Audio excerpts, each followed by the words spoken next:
تو آئیے سنتے ہیں قصص الانبیاء کا پہلا حصہ۔ اب ہم ذکر شروع کرتے ہیں آدم علیہ السلام کا۔ اللہ تعالیٰ فرماتے ہیں وَمَا خَلَقْتُ الْجِنَّ وَالْإِنسَ إِلَّا لِيَعْبُدُونَ، اور میں نے جنوں اور انسانوں کو اپنی عبادت کے لیے پیدا کیا ہے۔ اللہ تعالیٰ نے ہمارے باپ کو کیوں پیدا فرمایا، ہمیں کیوں پیدا فرمایا؟ تاکہ ہم اس کی عبادت کریں، اگرچہ وہ عبادت کا محتاج نہیں، وہ تو بے نیاز ہے، البتہ ہم اس کے محتاج ہیں۔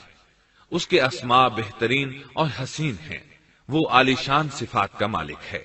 اس نے اپنے ناموں کے آثار ظاہر کرنے کے لیے مخلوق کو پیدا فرمایا، رحمت کے آثار، قدرت کے آثار، جبر اور طاقت کے آثار اور حکمت کے آثار ظاہر کرنے کے لیے مخلوقات کو پیدا فرمایا، ورنہ وہ کسی چیز کا محتاج نہیں۔ آدم علیہ السلام کی تخلیق سے پہلے ہی اس بارے میں اللہ تعالیٰ کا فرشتوں سے مکالمہ ہوا۔ اللہ تعالیٰ نے فرمایا وَإِذْ قَالَ رَبُّكَ لِلْمَلَائِكَةِ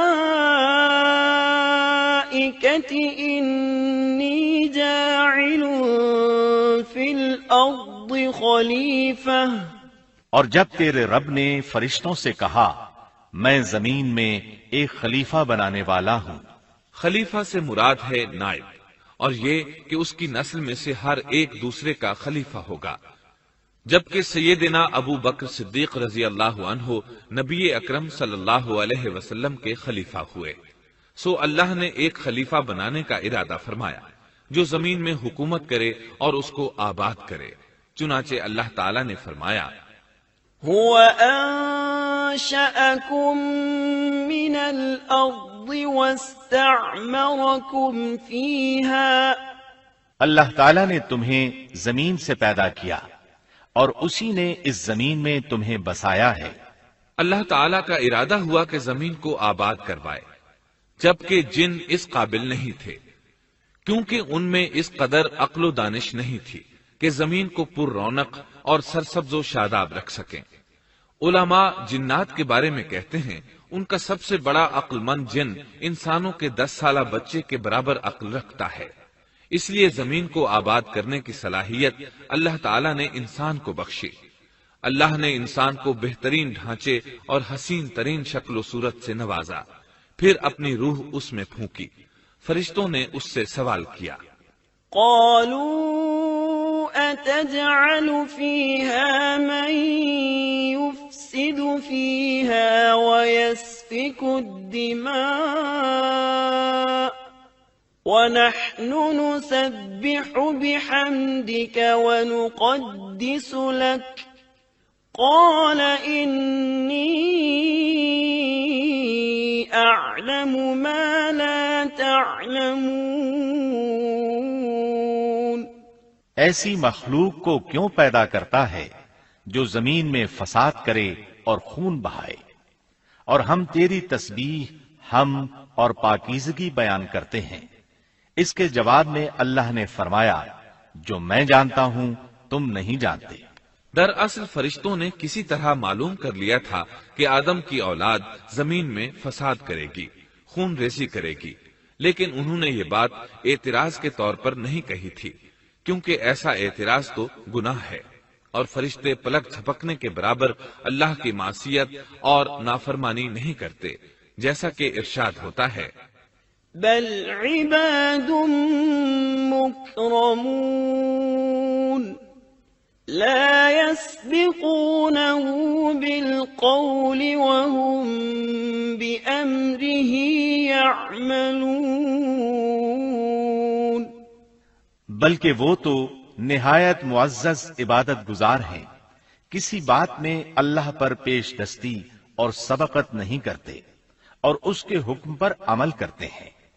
اسی طرح ارشاد ہوتا ہے لا يعصون الله ما أمرهم ويفعلون ما يؤمرون، اللہ کے حکم کی نافرمانی نہیں کرتے، بلکہ جو حکم دیا جائے بجا لاتے ہیں۔ اس لیے فرشتوں کا یہ پوچھنا